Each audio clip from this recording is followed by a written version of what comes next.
Well, back at the old Massey here. Morning. Let's try to get the other piece off.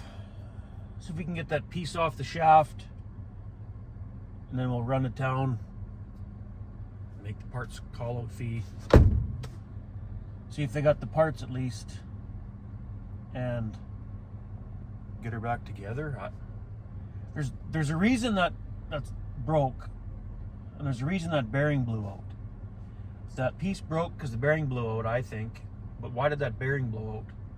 Something else is going on to cause that bearing to blow out. I don't know what it is though. Okay, what I did is took the bolt, threaded it all the way back in the shaft so I can push against the bolt and not on the threads and bugger up those threads like I did last time on, where was it now? Oh, the other piece that broke off where this bolts to. I just about buggered up those threads. But anyway, I got a lot of pressure on here and it's not budging. It must be just that seized on the shaft or something. Huh. I might have to heat this up. It's broke anyway, so it's garbage, but I got the torch, so if we have to, we could heat this part up and then it should pop right off. Yeah, we're gonna have to take the leaf blower first and blow all this stuff out of here and get any chaff away from that heat. Heat did the trick. Better cool that off quick before heat gets to that bearing. But yeah, the shaft is tapered. So with the bolt pushing the other part on that shaft, it tapered like that. It's, yeah, you pretty well need a puller. Anyway, there's the broken piece. And even if we could find the other part that goes on there, there's no way like I could weld that. You would never get it straight and true, and it would break off almost immediately anyway, so you got to buy that new part. I guess I'll make a phone. Oh yeah, that bearing. I'll probably take this apart right now and get that snap ring out and get that old bearing out of there. We might have to go to the yard and do that welding trick again. I'm not going to weld on the stubble here this time. Didn't rain last night or anything, so it's too risky. Yeah, I guess we may as well take this off now. It's just the one bolt, or I guess, no, this one. Take that apart and get that old bearing out of there because it's garbage. Yeah, you guys, I don't know why this bearing is going. Like, there's something causing this bearing to go. Did I not put it in right? Or, like, I don't get it. And then this piece, I don't think they're going to have that part. So I think the Massey's down. Maybe, well, depending how long it would take to get the new part, we'll have to wait a few days. Or give old Grat and Cooley a call. Maybe they have, I don't know. We'll phone them and see, I guess. We'll probably have to run to town with this part, because to explain that part over the phone, you'll be there, you'll never get it. You'll have to go right to the dealer and look at their computer screen and show them which part you need, kind of thing. So yeah, we need two parts. And it should be back up and running. I'm worried if I put it all back together myself, like I did that bearing the first time, well, and this one too, it's just gonna blow apart again and break. Because that lasted the rest of that field we were on back by the farm, that other 40-acre field, and then whatever it did here, it broke. So the acres we got left, it'll never last that long. You know what I mean? Like, even if I just put it back together to quickly get done harvest and deal with it after, but it won't last that long. It'll break before we're done again. So I don't want to do that. There's got to be something else going on with this old girl that's causing that to break. I don't know. Well, I'm glad I put copper coat on the shafts. That made it really easy to get apart. So I guess we'll take this.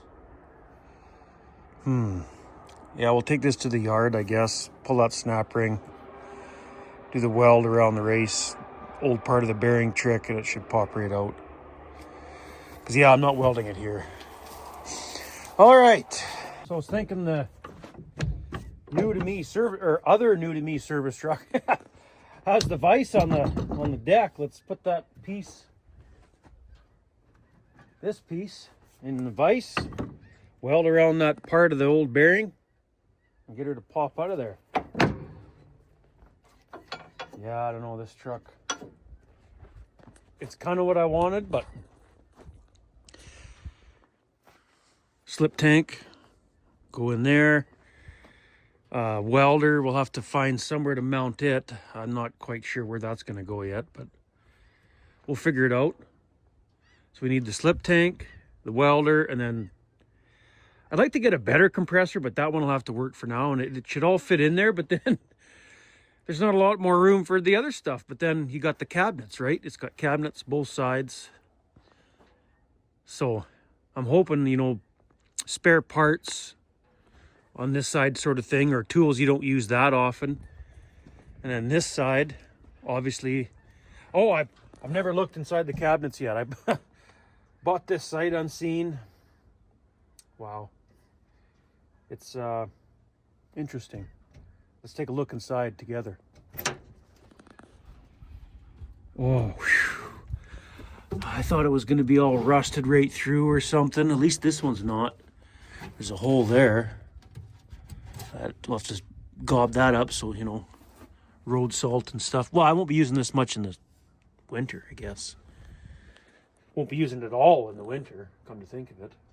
Just seeding, haying, harvest time is when it'll get used, right? So it's nothing new. 01 Chev, or 01 GMC, 3500 dually. Yeah, so that toolbox part, you know, it can go in here, hang wrenches or something. I don't know. I don't know. We'll figure it out later. But anyway, we're not here to look at this. Let's get this freaking combine going. Okay. But I just like the idea of having a workbench. Oh, and it's got this cubby. Oh, it comes with a shaft. Crowbar.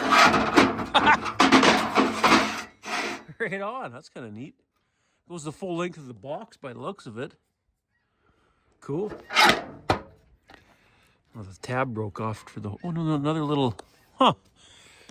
Fold down step sort of thing. Hidden hitch. That's good. Oh, the wiring's not there. It broke off. That's okay. That can be hopefully replaced fairly easy. But yeah, needs a little TLC, I guess, but some of the stuff I can do, but the run and rough problem, that's not me. I'm not a mechanic that way. Buddy of mine will have to take care of that. Anyway, we're getting sidetracked here. Okay, snap ring out, weld around there, pop that out, and phone the dealer, see if they got the parts. I like this truck already with this vise. That's going to be the handiest freaking thing ever.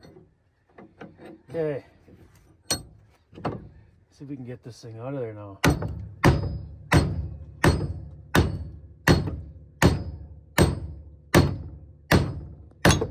You know it. Set that there so it doesn't burn on the wood. Yeah, I got carried away on the bid button, you guys. I overpaid for this other service truck, but any spatter stuck to where it shouldn't? No, I think we're good. Snap ring spot is all good. You just got to get the new bearing and slide her in. But yeah, I got sick of looking. Like, no matter what kind of truck like this you get, it's not going to be exactly what you want unless you built one, right? And I ain't doing that. Way too much money. I spent too much on this, and yeah, wife wasn't very happy yesterday when it was running like crap and worried we're not going to get home. And well, I knew we'd get home, just would have took a little longer than expected. But anyway. Okay, we got this out. I guess I'll make the phone call. and see if they got that bearing, and probably have to run right to town there and look at the computer screen with those guys, because yeah, it'll be just too hard to explain what I need for that other part. Better put these back. We can put this all together at the field. And yeah, it'll be so handy to have a vise and like something solid right here. Great. Oh, it's even got a spot for a crane, or what's this? Little mini crane or something. That's plugged off. That's weird. Well, this end's capped. Huh. I could build a little cap for this end and store other, I don't know what in there. But anyway. Okay, we're getting sidetracked again. But yeah, you got a nice spot right here. Nice solid spot to pound whatever. Oh yeah, there was a crane. They just cut the bolts off. Look. This, you can see the threads there. They just cut the bolts off and took that thing right off. That's probably what was there, a little mini. Anyway. Okay, make a phone call. Well, I just got off the phone with them. They figured they got the parts, even that piece that broke. They think it's the right part. I'm asking for it. They know they got the bearing. So I'm gonna head to town, get those parts, and then hopefully it'll be the right part. We'll get her back together and kick it in and see what it looks like. I don't know. I don't know what else to do. I don't really want to pay a mechanic to come out today. Put it back together. And, yeah, I don't know. But going back to that other service truck there, yeah, I was looking for it. Had to be a GMC Chevy product for sure. Ford, Dodge, they don't run on the gas at our farm. And had to be 4-wheel drive. I didn't want to really settle for it's good enough. Well, in the end, I sort of did. You know, that's not. I just hope the motor issues are not real serious. I took the chance, and I got to thank somebody on Instagram that sent me the link to the auction site for that truck. When I seen it, when I checked out the link, it was going to be sold that morning, and I checked the link that morning. There was like 2 hours left of the bidding, so I was like, well, I don't got time to go look at it now. It looks like the truck I want. That's pretty much what I want. Chevy, 4-wheel or GMC, whatever, 4-wheel drive, crew cab. I wanted a crew cab. And I took the chance, looked at the description, took the chance. In the end, I don't know if it was worth it. I know I overpaid. Whatever. I'm tired of looking. I've been looking for a long time. So hopefully in the end this will work out. I have to spend a few more bucks to get it running right, whatever, but I hope it works out. I'm gonna go grab these parts. Well, I'm back home. I'm gonna come home for an early lunch.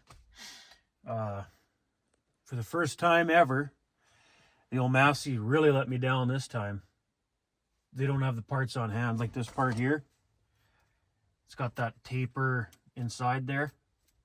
And it's got that little, the broken piece that's got that little stub shaft sticking out where that arm, you know what I mean? That arm with that bearing goes on and bolts on.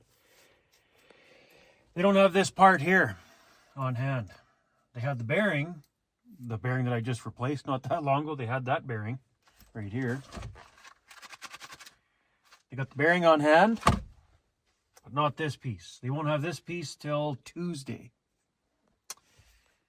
That's the first time since I've had that combine it's let me down like that. It's broke down every year. More than once every year, actually. Quite a few times every year. But they've always had the parts on hand where I could fix it and keep going. This time, this part won't be in till Tuesday. It's in Regina, I think the parts girl said. This part's in Regina, so it won't be here till Tuesday. That's the quickest they can get it. And I think I'm just going to get them to come out and put this back together. Because you'll never believe what this part is worth. Like, you know, it's got the little part that broke off with the little stub shaft sticking out. The inside here is tapered. So it's kind of, and then it's got your slot for the key stock. But just take a guess what this part is worth new, to buy it new. Just take a guess. I'll let you know what that part's worth at the very end of the video, if I remember. At the end of the video. And I want you to comment what you think this part's going to cost new. Well, we're back out here at the old Massey. Gonna go combining. For a little bit, anyway. Even though I don't have parts to fix it, we're still gonna go combine. And this thing. Yesterday, salesman Larry sent me a text. How's things going today? You get that field done? I said, no. Funny story. I took off on a road trip to get that other service truck thing there and put young guy in the combine while I was gone. And of course the combine broke down since I was gone. Of course it broke down, of course. So I got to get back there and take a look at the old Massey, see what it's going to take to get her fixed. So I won't be back till late tonight. I won't get to take a look at it till tomorrow morning. And hopefully I can get parts and get her fixed. Pay the parts call out fee and get her going again. He said, "Oh, well, that's no good." I said, "No, of course it broke down when I'm gone though." And it was left at that. I don't know, a few minutes later, Larry the salesman from Rocky Mountain Equipment texts back, "Hey," no, actually he phoned. He said, "Hey, we still haven't picked up the 9250 from your field there. Go ahead and use it tomorrow," which is now today. "Go ahead and use it tomorrow for a few more hours." Really? He says, yep, you betcha. So it's like, how can I go somewhere else when you're getting treated like that? And I've never even bought anything from that dealer yet. The only thing I've got done there is repairs for the old 9380 and repairs on the sprayer. I haven't actually bought anything from that dealer, equipment-wise. And they're treating you like that. Why would I go somewhere else? So it's about lunchtime now. Like I say, I went home for an early dinner. Not a lot of wind right now yet, but the sun's been out. I think we'll be able to go combine now. It'll be good enough. So I'll fire it. Actually, I'll check the oils on it. Fire it up, warm it up. See if I can remember how to run it. I think I'll remember how to figure out the screen and all that, the auto steer and whatever. Yeah. We'll do a little more combining today. And then I'll do something else tomorrow, Monday, and then Tuesday, parts should be in, hopefully Tuesday morning, first thing. And then, I don't know, you guys, I don't know if I'm going to fix it. It's an easy fix, I know that. I know I can fix it, but what I'm just, maybe I didn't get that arm on properly or something, and it wasn't true, and that's why it keeps blowing that bearing, or that's why it broke off or something. I think I'm going to get them to come out, put her back together, and then that way if something else goes wrong when they're here, kick her in. And I can't even kick it in right now because there's no parts to put it back together, right, to listen to it. There's got to be something else going on with it. I don't know. But we'll check the oils in this thing, get her fired up, warm it up. There comes that breeze. There we go. Warm it up and go combine and class for a while. Well, we'll let her warm up. Thanks to Rocky Mountain Equipment, I'll be able to get a little bit more done out of this field. Still got 2 more fields after this one's done, so a little bit to go, not a lot, but a little bit. Well, it'll be a lot by the way this Massey's breaking down. Slow going, breakdowns. Looks like there's rain in the forecast coming up here, so not sure if we'll actually get it, but if we do, it'll just set us back a little more. Can't say no to rain though. Oh, we may as well open the tarp on the old Pete. Open it up, and then when the old case is warmed up, we can start thrashing and dump her in the truck. So yeah, Buddy said yesterday he got the truck over half full. If I remember right, the standing stuff was right somewhere in line with the truck and trailer, so there'll be a few more trirems out of here. Well, no, that makes sense. 2 or 3 more, yeah, equals out to about 40, I think, bushels to the acre. Not bad considering the year. But when you put down that much fertilizer, spend all that money on the seed chemical and all that, you're expecting a little bit better than that. It's going to be hard to pay fertilizer bill with a yield like we got. Okay, let's open her up. Well, she's warmed up enough by now. Let's see if I remember how to run it. Okay, I think, yeah, looks like I got the GPS line where we left off that night, the other night there when I was running it.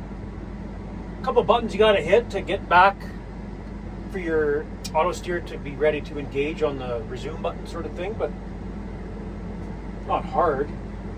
You do got to hit a couple buttons though, but just like the old 9380 with that old style, what is it, Outback? Outback?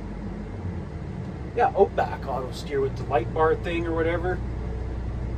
You know, when you turn that on, you got to hit a couple buttons to, you know, resume old A to B or whatever they call it. So, okay, let's, once we get going, I'll double check all the settings for your sieves and fan speed and all that to make sure that they're the same from where we had it.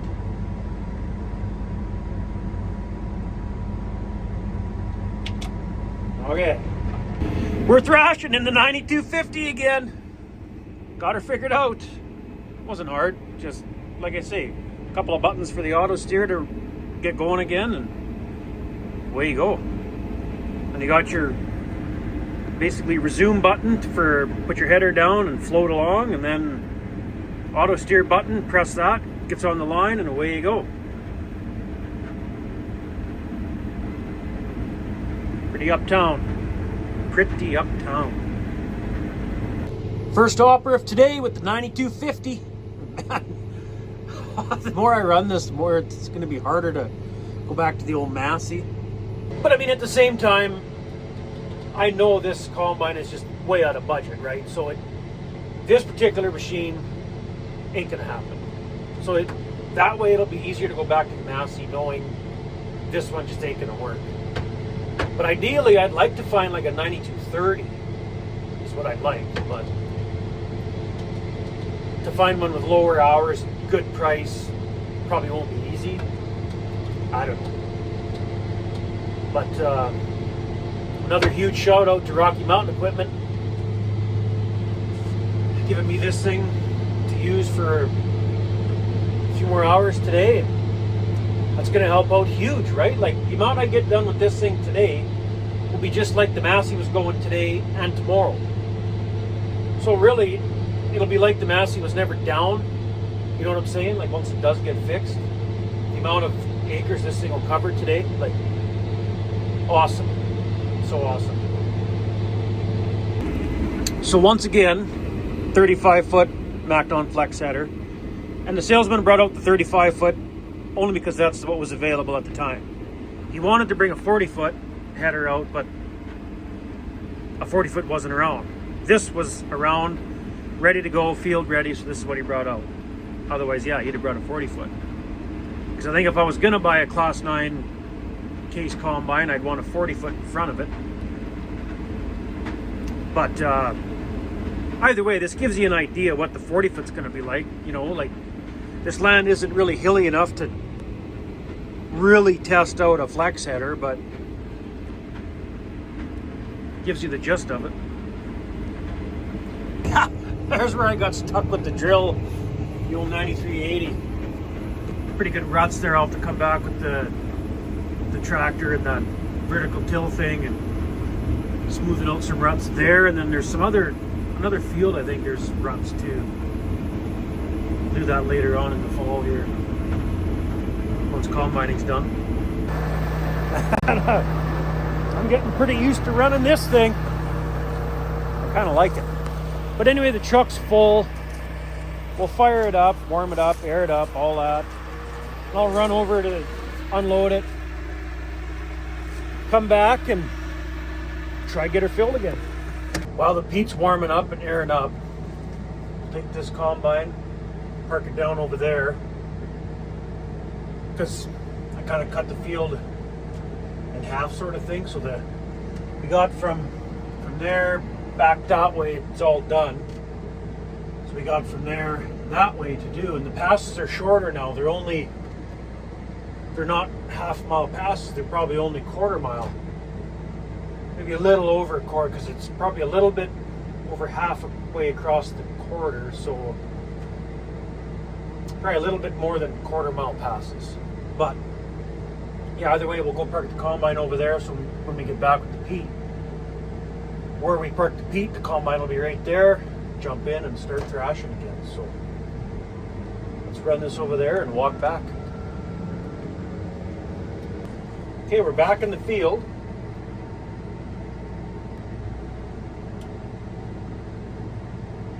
There we go. Yeah, it's kind of different how you got to press and hold this button to engage or something, to activate something. You just got to remember that, which is weird to have it up there, not on the screen. You know what I mean? Just a case thing, I suppose. Well, we got our lines again on the map here, so I think we're good to start thrashing. Well, we're going here. But it was funny the other day when I was running this thing, the first day there. A friend of mine texted, "How do you liking that 9250 demo?" And I text back, "Piece of shit, I'll stick with the Massey." Without batting an eye, he texts back right away, "Fuck it, I'll switch to Massey too," because he's a pretty big case guy, and turns out this was one of his actual old combines that he traded whenever. I had a pretty good chuckle over that. Fuck it, I'll switch to Massey too. I think he's ran case. I don't think he's ever run any other combine except case. Yeah, I don't think so. He'd be one of the BTOs in the area. He's a pretty big farmer around here. But yeah, I couldn't stop laughing about that. Massey. I'll switch to Massey too. So the other day, when I was running this thing the first time, at the end of the day, I did like a little, what do you call it, pick it apart thing.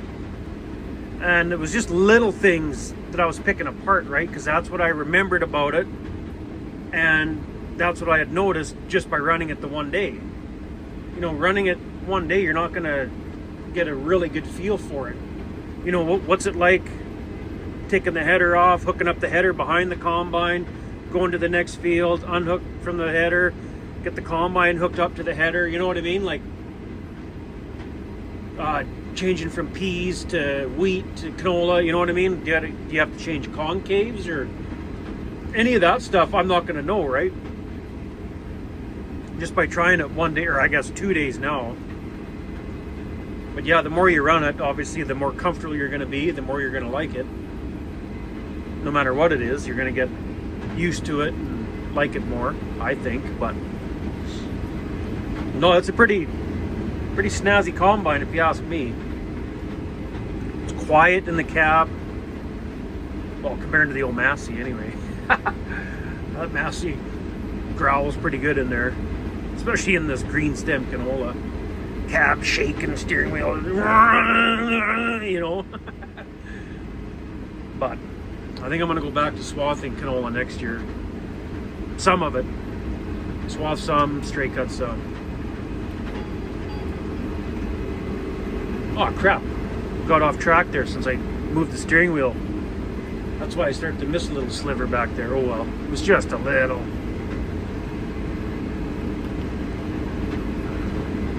But yeah, I mean, I'd really like to buy this combine, but like I said in the past, it's just out of our price range for a small farm. So Larry's gonna have to find me a little bit of an older model, and I'm gonna need some kind of a crop before I buy one too. So hopefully next year. Man, I like that pivot spout. You can be off by like 2 feet and you can still pivot it, get her in this right in the center of the truck, trailer, grain cart, whatever you're loading. Man, is that nice. Well, the truck is full. I'll go unload it, come back and try fill her again before the day's over. Okay, I did it opposite this time. I parked the combine right at the truck when the truck was full, so now we'll fire it up, let that monitor boot up and all that. And we'll take the peat way over there now. I think whatever's left standing in the field will fit in the truck. So we'll park it somewhere in the middle there, you know what I mean? So fire this thing up. The old 9250 Case IH from Rocky Mountain Equipment. Did I ever tell you how awesome the Rocky Mountain Equipment dealer is in Vermilion there? Pretty good people to deal with. I'm not sure this will fit in the truck. I forgot this headline isn't done over on that end. It's not done all the way around, you know? So if it doesn't fit, there won't be hardly any left. So I think what we'll do is, it only takes, how long did that take to fill the truck last time? Let me check. Ooh, she's cool down in this low spot here. Holy frig. It's cooling off tonight. So last time it took 2 hours and about 2.5 hours, say, but exact like 2 hours and probably 35 minutes or 40 minutes, somewhere there. I was just looking back on the videos and checking to see when I started going till the truck was full. Took about 2.5 hours roughly. That's like half the time it takes then with the Massey, you know what I mean? The Massey, it takes about 5.5.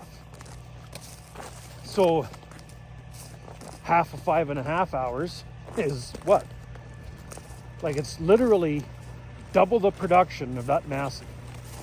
Now, we're talking how many years newer of a combine, 2 class sizes bigger. I would assume the Massey's a 7, this is a 9. The class 8, a class 8 Case IH combine. Same sort of cleaning area, just has a little more horsepower as far as I know. But whatever Case combine I would get, it would have to have that pivot spoke. That's just awesome. Freaking love it. Okay, should be good to go here. Let's jump in her and bobtail over to the standing stuff and start going. And we're thrashing. Yeah, I don't know. I don't think it's going to fit in the truck, but oh well. I think what we'll do is just fill the truck again, call her good. Whatever's left, the Massey can get whenever it gets fixed. I got other stuff I got to get done tomorrow anyway. I mean, would I like to be sitting in this thing for another day? Well, yeah, why not? But I think Rocky's done enough. Since I'm running a Massey combine and they've, demoed this thing for 2 days now. That's pretty freaking awesome, I think. But let's keep going here. Yeah, down in the low spots here, it's kind of cool to look at the yield monitor. I don't know, I kind of like that. Just to see what it's showing. But sometimes it's depressing. Like, I think the lowest I seen was 15 or something on a hilltop. That's when it's not that fun to look at. But the highest I seen when one of the low spots was 74. It's kind of neat to see that. Well, that's interesting. Just kind of flipping through the pages here and taking a peek at whatever while I'm going, and look at the chopper speed. Over 3,000 RPM. I know on the old Massey, it's got a button you hit to see chopper speed, and it's only doing 2,000. And then when you're in this real green canola, I know that chopper speed on the Massey will slow down to about 1,990. Where this thing's doing over 3,000. Well, no wonder why it's zipping through this like you don't even know it's green.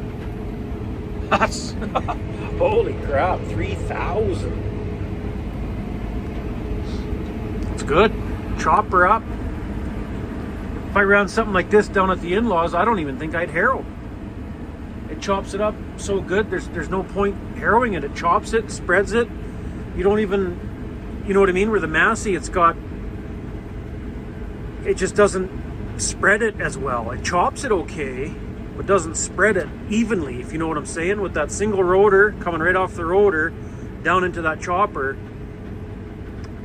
a lot of it's off to the one side. So you'll get, like, in really heavy straw, you'll get a line of straw, of chopped straw out of that chopper up and down your field.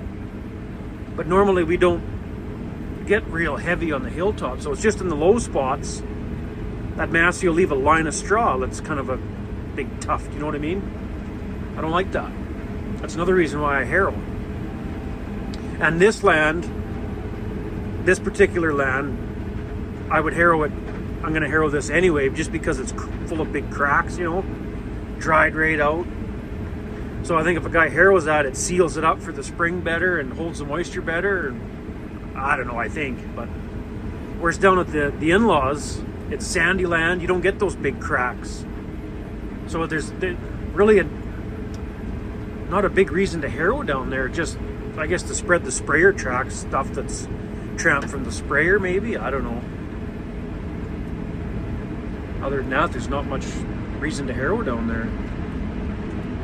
But with the old Massey, like I said, I like to spread that straw around. So where it is heavier in the low spots. But anyway, there's the cows way out there. Let's keep going. Holy frick, look at this. This combine's so smart it even knows who I am. Check this out. Hey, I just figured out how to dim the backlight on this monitor. But with the help of the salesman there, he sent me a text or whatever. Check it out. So you go back, toolbox, night backlight right there. Press and hold, I think it was. There we go. See? That's a little bit too dim for me. I like it right about there. Enter. Done. Back. Run screens. Boom. There we go. See, you just, I don't know, one day for a demo is just enough to give you the vibe. Like I don't know. Gives you just enough time to figure it out. But it's almost, to me, I'm going to relate it to sleds. If you rode a sled for one day, say you rented a sled for one day, I don't believe that's enough time. I rented a sled, Polaris Boost one time, rented it for 3 days. And by the end of that third day, then I started to get comfortable on it and, you know, started setting it the way I would want it for me versus how the other guy had it. And yeah, it's, so really, if they demo a combine, 2 days should be what they demo it for, really. I mean, I got lucky in this one. This is the day number 2 now, so you know, the more you run something, the more comfortable you're going to get, the more familiar you're going to get with the monitors and all that kind of stuff, and the buttons and all that, everything, right? But anyway, lighting, like I said in the other video, the lighting in it's pretty good. It's pretty good. Especially like behind the header. That's where I would like to see your stubble, you know, if you're skidding anything or whatever. Well, normally you'll see it not feeding very good, I guess. You don't necessarily have to see behind the header. But anyway, keep going. Oh, check this out. What? Holy frick! Found another switch that, like, it's like a light bar on top of the cab now. Check it out. So, I'll call it light bar off, light bar on. Off, on. Well, for frick's sake, the salesman told me that too. Oh, I forgot to tell you, there was a there's a high beam switch or whatever on the thing there. Try that. Well, for frick's sake. Where do I sign the papers for this frickin' thing? Oh, that's awesome. Yeah, this is really good lighting now. Like, wow. I'm just kidding about signing the papers, by the way. This one's just out of my price range. But man, so that's probably why, like, when I look at ads on, you know, Rocky's website or whatever that has distance lights, that's probably what they're meaning by distance lights. And that's just like a light bar. Holy crap, those are, I wonder what kind of lights those are. Oh, those ones there. Okay, so there's one there on the outside and like towards the mirrors, and then one on that side too. So it's just those two lights that light it up that much? Huh. That's just like a light bar. I can't believe that. Well, that's just freaking awesome. See, the more you run something, the better it's going to be. So yeah, I can't complain about the lighting anymore at all. I wouldn't need to put a light bar in this thing if a guy ever did buy a 90 whatever, 82 whatever. This is awesome. Well, that's probably the second last hopper we're going to dump with the 9250. We got like, I bet you there's 2, maybe 3 passes left over there. And this field's done. I can't believe it. I can't freaking believe it. Yeah, look. There's the steel krails we got for the pasture. It's pass and a half basically left.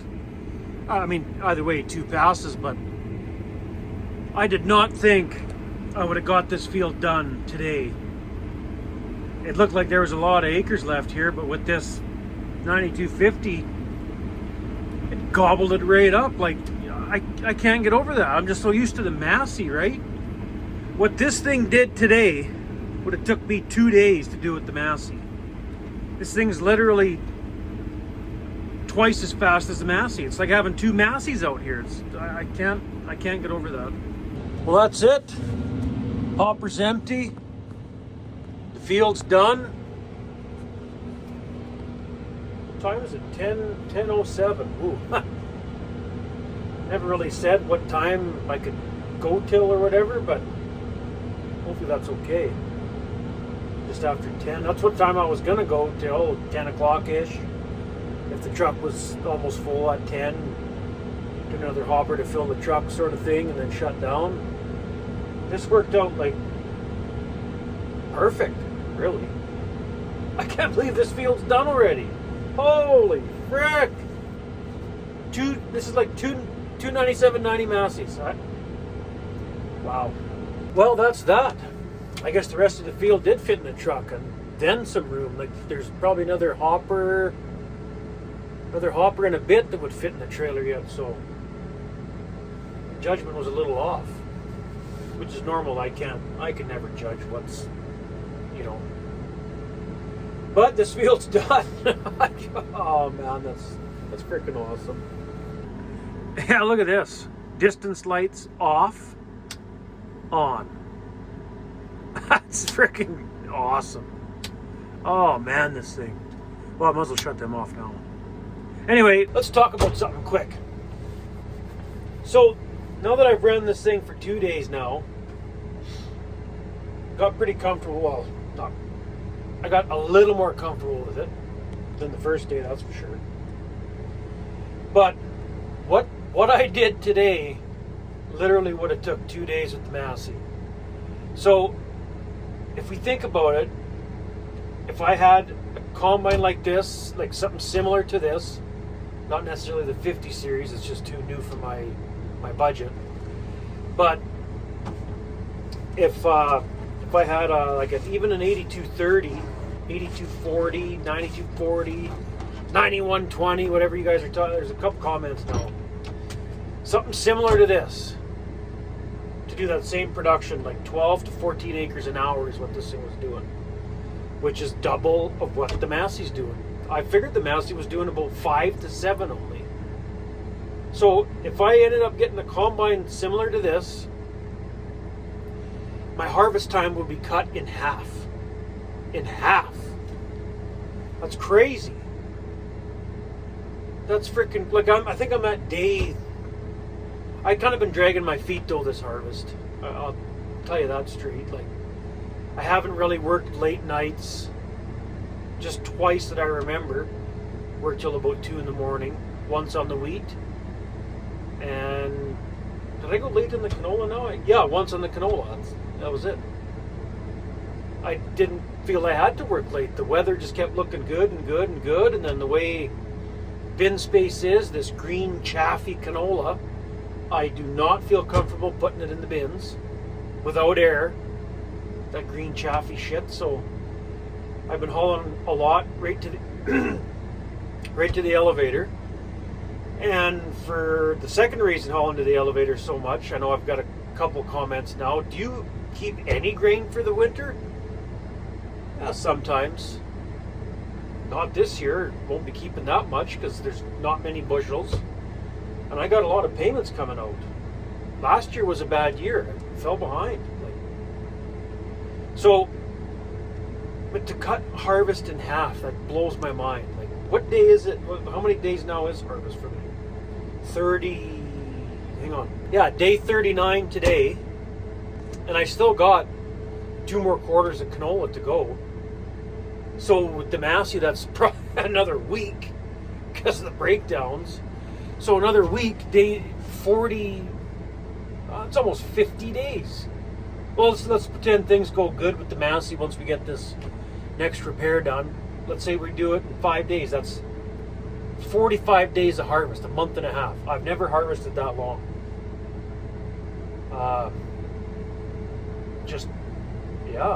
Like I say, not working late and hauling a lot to the elevator. That slows things down, I guess. But, wow. To be able to, so 45-day harvest cut in half. You know, how many days is that?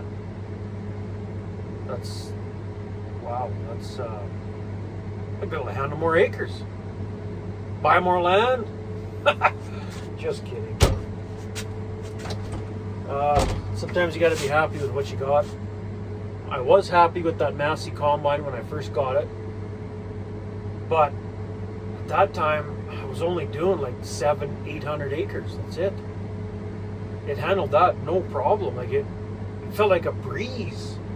That many acres with the old 9790, but the acres I'm doing now, it's just, I don't know. And next year, well, there won't be more acres, but yeah, next year, I don't know what to do. I really hope next year's a better year for yield. But anyway, let this thing cool down and I'll blow it off, diesel her up tomorrow, do that in the daylight. One more thing. There's been a couple comments now, you guys bragging up these Claws combines. Now, after getting treated like this by Rocky Mountain Equipment, why would I go anywhere else? However, if there is a Claws salesman that sees this video and you're looking to get your demo out there, I still got 2 quarters of canola to go, but I assure you I will not be buying a Claws. So if you're willing to bring it out and let a guy try it out knowing you're not going to make a sale, let me know. Well, another big thanks to Rocky Mountain Equipment for lining me up with this thing for day number 2. That was such a huge help. to run this thing today since the Massey is down. The Massey will be down till Tuesday now. But I got other stuff I want to get done tomorrow, so what a huge help that was today.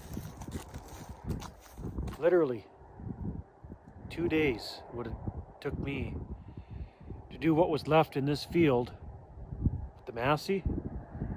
It took that thing 1 day. 1 day. Twice as fast as the Massey. Anyway, time to go home, I guess. There's a breeze tonight too. Guy could have probably combined late. What time is it now? I took the leaf blower and quickly blew the 9250 off. That's part of the deal, right? With the demo, you got to leave it clean, leave it full of fuel, def, all that. I didn't do a real good job because it's dark. That'll be tomorrow morning's project. Come back in the daylight, blow it off good, fuel it right up. I'll have to get some def. I don't run anything with def on it. If it's got def, it gets deleted right away.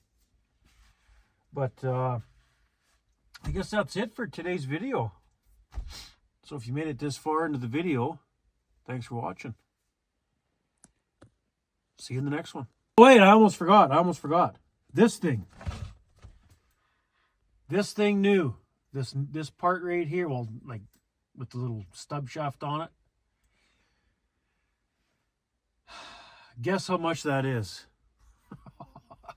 Blew my freaking mind when she told me how much this is. $1,900. $1,900 frickin' dollars for this thing. That's a frickin' joke. Want to know what else pisses me off about Massey? John Deere, I hear. I don't know about our New Holland dealer and my local New Holland dealer, but Rocky Mountain Equipment does not charge a parts call-out fee in the mid-season of seeding and harvest. Everywhere else does. Like today, when I went to go get this part, I got the bearing, got the new bearing for that short little arm, but they didn't have that part. But since it's a parts call-out fee today, I had to pay $50 just to find out the combine's down anyway. Whereas Rocky Mountain Equipment here, they don't charge parts call-out fee if you need parts mid-season of seeding and harvest. Middle of winter and you want a part in Sunday or something, well, yeah, they're going to charge you, but not during, middle of harvest and seeding. Like, that right there makes me want to go buy Case IH.